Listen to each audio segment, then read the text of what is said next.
Thank you all for being here. I'm really excited to have, this is my second opportunity to speak at Casual Connect, and I had a really great time last time I was here in Seattle, and I'm really excited to talk to you about something that I think is very interesting. And I do think that this presentation that I'm going to give may be a little different, a topic than you may see in some of the other topics at this conference, and maybe a little bit more broad in scope, but I do think I'm always interested as a researcher when I see, or I think I see a really big change, right, a significant shift in the way we do things in an area that I study or that impacts my research interests, which are gaming primarily, but also Las Vegas and Las Vegas tourism. So I am the Associate Director of the Center for Gaming Innovation at UNLV. My center is a part of the International Gaming Institute at UNLV. And our focus is to study and understand basically all aspects of gaming as it applies to, the economic impacts of gaming, shifting trends in gaming, the social impact of gaming, regulations in gaming, and then my little unit, which is innovation in gaming, which I think is the most fun, where we function, I don't want to use the word incubator, but my program's objective is to invite students to take a class, to participate in our program, and to come up with their own exciting concepts for new games or new products that could work in the casino. Anything from table games to slots to security apparatuses. Where we think we have something really good or interesting, we help the student further develop the concept, file patents for the concept, and introduce those games into the casino when possible, help find student startup money if they want to pursue that option, or find a licensing partner to build the concept. But I'm not really going to be talking about gaming innovation. Today, I'm really more going to be talking about what I think is a significant change that is coming in the way that the Las Vegas Strip presents or offers that entertainment package that we're so famous for. And then discuss what are the implications of this shift that we're seeing on the act of gambling itself, or what does it tell us about where gaming or gambling is headed. So, to really simplify this talk, I'm going to give a very brief history of what I think are two major eras in casino gaming in Las Vegas, and then we're going to discuss in more detail what I think is a very big change that might be coming in the next several years. So this is a picture from mid-20th century casino in Las Vegas, sometimes referred to as the Rat Pack era. There's lots we could say about this, the mob connections, the culture, the culture of that era. But what I'm really focused on in this talk is the role of the casino as part of the Las Vegas experience. And during this era, the casino was the experience, or at the very least, the casino dominated the expectations of why people came, right? We're talking about a time when legalized gambling in the world was restricted to a handful of jurisdictions. Gambling was very legal in Las Vegas. There were many fine hotels and casinos that offered opportunities to gamble, and that's why people came. That's why people were there. Gambling was the primary activity and motivator for people to come to casinos in that era. In 1989, something very significant happened in Las Vegas. In November of 1989, the Mirage Hotel and Casino opened on the Las Vegas Strip. The Mirage, of course, was built by Steve Wynn, who was recognized, you could use any word you want, trendsetter, innovator. Some might say genius, but certainly someone who fundamentally transformed what the Las Vegas experience was, what the offerings Las Vegas had to people who would visit, and I think more significantly had a very broad impact, not just on Las Vegas, but on tourism and resorts and casinos globally. I don't want to get into too much detail, but what made the Mirage different? And there's lots of things that we could point out to, right? The Mirage was still first and foremost a casino, right? The gaming space was still the prominent priority of the Mirage. But the Mirage also offered stuff that we just never seen before in casinos. The volcano being the most obvious and most, when you really think about it, impressive innovation of that time. This volcano that, quite frankly, belonged in a theme resort, not in a gambling establishment. You had fantastic restaurants. You had amazing architecture. And the Mirage was the first of what would follow of many really ostentatious and impressive design and experiential introductions to the Las Vegas tourist experience, right? We've built towers, we've built amazing buildings with impressive architecture that mimics or plays with styles from around the world.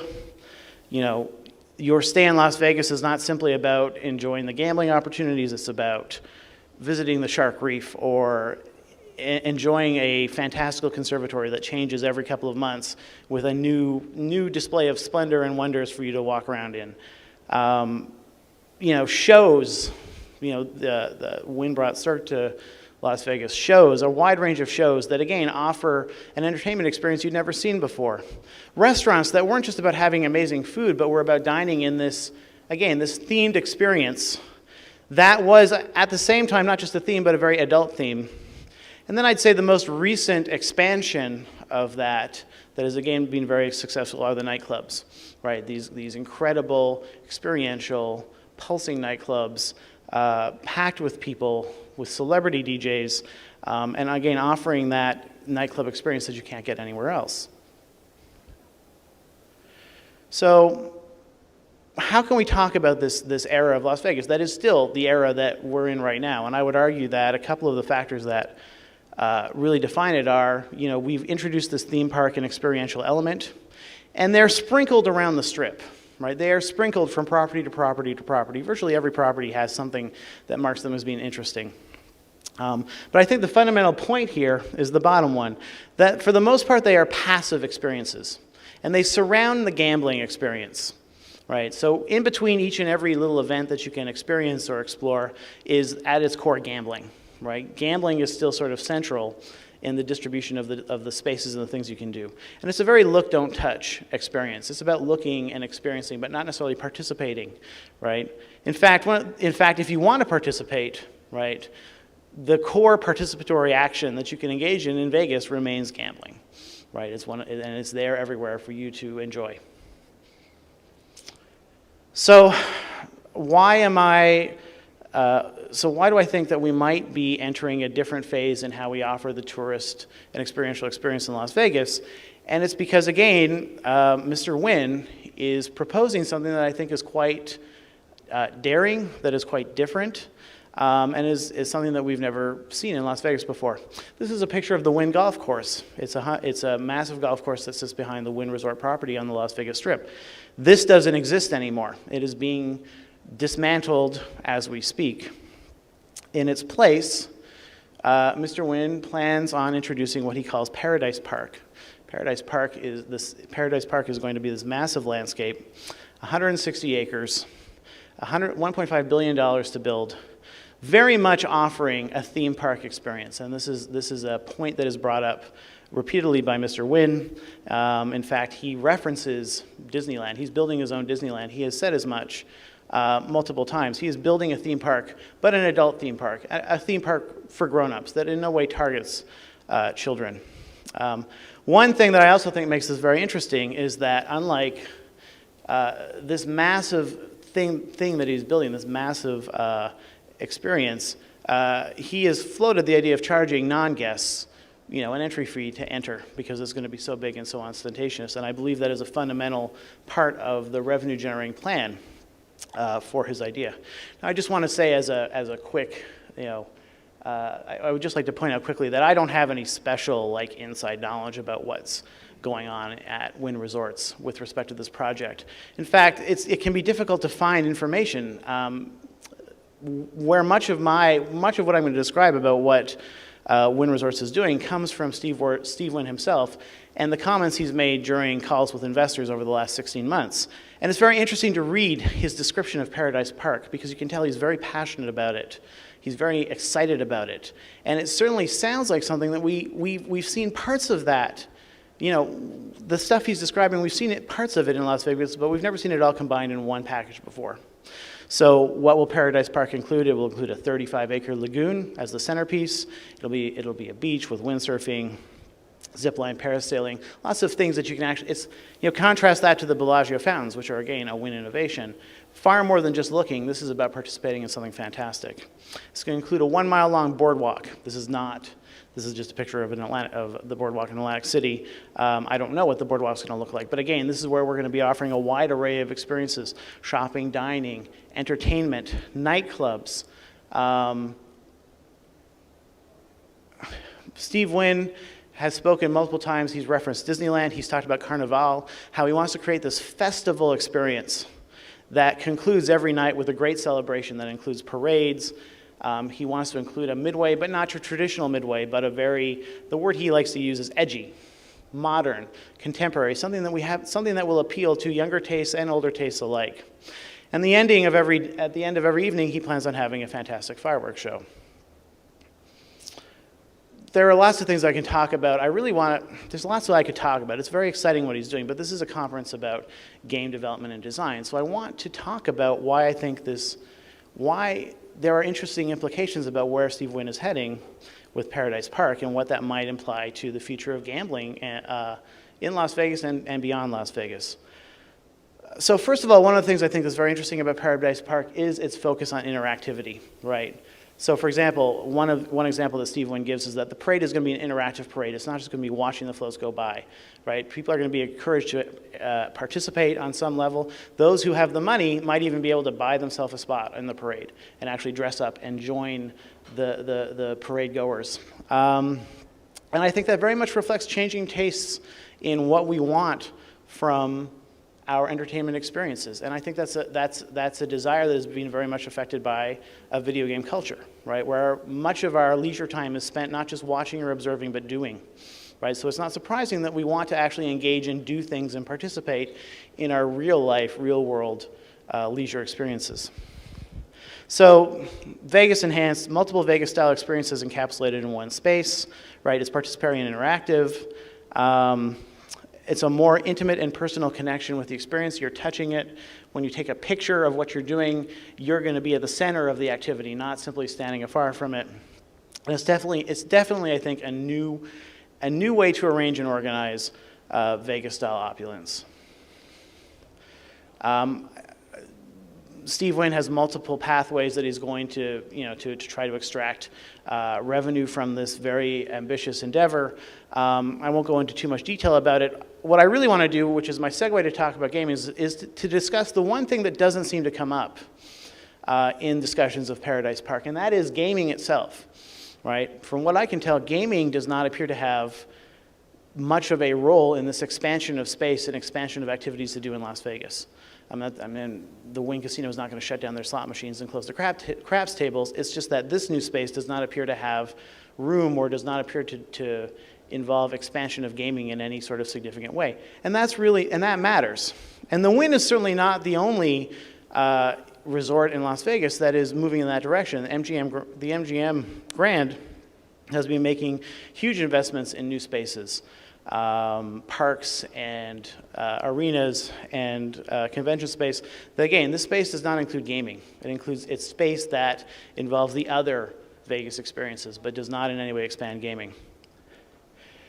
It may not be a big surprise, right? Because when we compare the importance of gaming revenue 25 years ago from today, there's actually been a shocking drop. When we look at these two graphs right here, we see that in 1986, gaming represented 60% of all tourist dollars spent in the Las Vegas tourist corridor. In 2016, that's dropped to 35%. So what we're seeing is an industry that is focusing on growing, right, amenities and opportunities in non-gaming because that's where the growth has been. So it's still the casino resort, but it seems like the casino element of the resort is shrinking, right? And does that reflect? And so, one of the questions I have, because I think all the time about innovation, not just in Las Vegas, but in gaming in general. I live in Las Vegas. I research Las Vegas. Why is casino shrinking in the resort?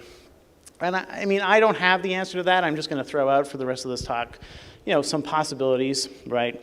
Does it reflect is it reflecting a cultural shift away from gaming? Is it reflecting a diminished appeal of gaming itself? Maybe. Is it not necessarily that the act of gambling is losing cultural significance, but that the way we distribute or offer gambling is becoming less interesting?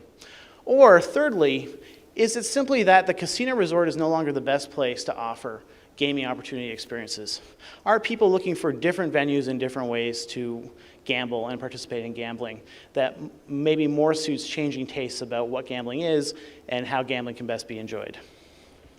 So on the question of a generational shift away from gambling, you will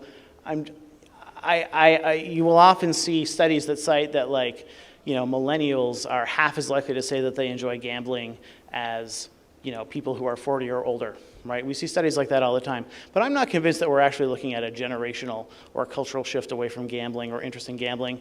Again, millennials are also less interested in talking about Social Security benefits, right? Because they're not in that age group where they would necessarily, the fact that millennials are less interested in gambling than older cohorts simply is more likely a reflection of their particular interests that reflect their age group.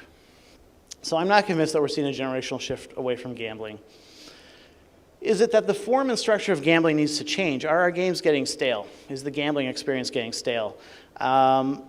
Maybe, right? Certainly there's no evidence that the traditional gaming activities are losing their appeal with older generations, established visitors who have been visiting casinos for a long time.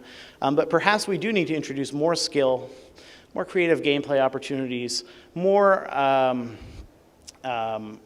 games that maybe more reflect the games that younger generations have been playing all their lives, in order to ensure that that we have an offering of products that appeals to younger players as they mature into hopefully our industry or our into gambling. But then I think it's also very legitimate to consider that maybe the casino resort is losing, that the share of gaming revenue in the casino resort is shrinking simply because the act of gambling is better exercised in other locations, whether it's the local casino down the street, right, of which most Americans now, if we're talking solely about America, live in communities where casino gaming is available very close to where they live, right? And these establishments are increasingly becoming very impressive, offering a scaled-down version of luxury dining and entertainment that the Las Vegas Strip offers.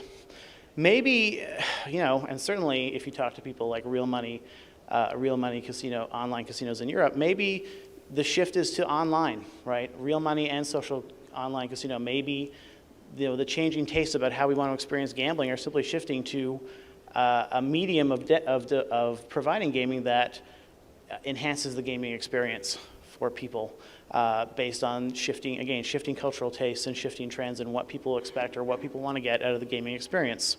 Why, when you think about it, when you think about a visit to a resort, a casino resort that has a wide range of exciting things to do, you only have so much time and so much money to engage and participate in those events, right? And it may very well just reflect the fact that I have gaming available to me in the casino down the street. I have gaming available to me online in a wide range of formats.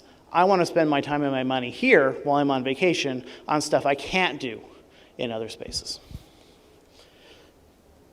So that's all. Thank you very much. I apologize if I rushed through the end a little, but the 20 minutes always goes up so fast. Thank you for your time, and if there's any questions or comments, I'd be happy to take them. So you saw the two slides where gambling was 26% from 60%. Right. Let me go back to that one. I kind of jumped ahead of it. This is, by the way, I'm a bad researcher. I forgot to cite where this study is from. This is from a study that was done out of Stockton University in New Jersey. They sampled 500 people, mostly in the northeastern region. And this is one stat that I pulled out, right? The percentage who identify gambling as an important activity. Among the sample that were over 35%, 42% of them said, yeah, gambling is an important thing that I like to do. Whereas the under 35, only 21%. But I don't think we need to worry too much about that, right? Because again, I'm not sure if culturally people who are under 35 are in that mindset where they want to gamble right now.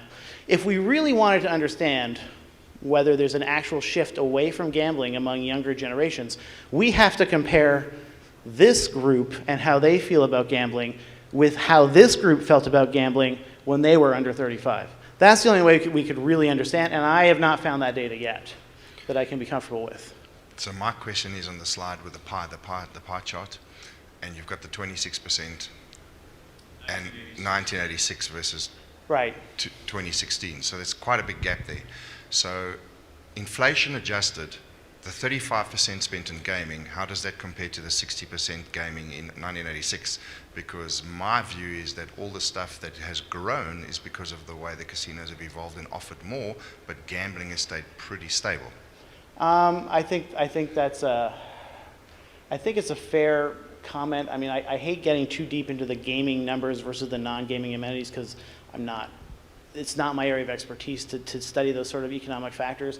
I do think I think your point is right, though, right? The casinos are offering, not only have the casinos expanded their offerings of non-gaming amenities tremendously from this era to this era, but also they found that people are willing to drop a lot of money for luxurious experiences, right? I mean, Vegas prices are, let's just say the $3 buffet, good luck finding one. And if you find one, don't go there, right? Okay. Because, and again, it's reflecting changing tastes, I think, amongst why people are coming to Vegas, right? And that in part might be reflected by the fact that if I really just want to play slots or blackjack, why don't I just go to the casino that's an hour away from my city, right? And there I get the cheap meal and I play blackjack for 5 hours. But I'm in Vegas and I want to do Vegas stuff. It's just that now Vegas stuff is less about gambling and more about all the other stuff, I think. Do you guys see the legalization of cannabis in the Vegas area cannibalizing any of the gaming industry as well? Or I don't. First of all, the reason I don't because again, the people who are our core gamers, right? That demographic or generation, they're into it more than you might think if you look at the data, but they're not that into cannabis, right? They're not coming to Vegas to get high or to whatever, get treated, whatever, however you want to phrase it. The big question, of course, we have in Las Vegas, and we don't know how this is going to happen, is how are the casinos going to address this? And the recent, we might have moved in the direction where the casinos might have been more tolerant for some forms, maybe, although, believe me, the casino industry is very, very skittish when it comes to anything that has to do with drugs, right? But I would say that the recent proclamation by Attorney General Sessions that they are rolling back some of the permissions on cannabis that were made in the Obama era is going to definitely continue to have a gap between the two for a while. But I don't think it's going to have any significant effect on gaming or any of our other numbers. How do you square the difference in like the appeal of gaming, like gambling, really, between like older and younger people with like the success of probabilistic style like loot delivery systems in games that appeal mostly to younger people? Like if you look at like loot boxes. Right. Yeah. So like young people definitely do like gambling in that way. And that goes back to my point right here. Maybe if we're looking ahead towards offering products, whether those products are online, whether those products are in casinos, wherever, maybe we need to look ahead at the actual gaming they're doing right now, because you bring up an excellent point. There's gaming all over the casual games that you guys are building, right? In fact, they're starting to complain about it in forums, right? Viciously. Yeah. Be careful in Reddit if you design games, because they might like come after you. And also, like another great example, Candy Crush. I've long said that Candy Crush is just a slot machine.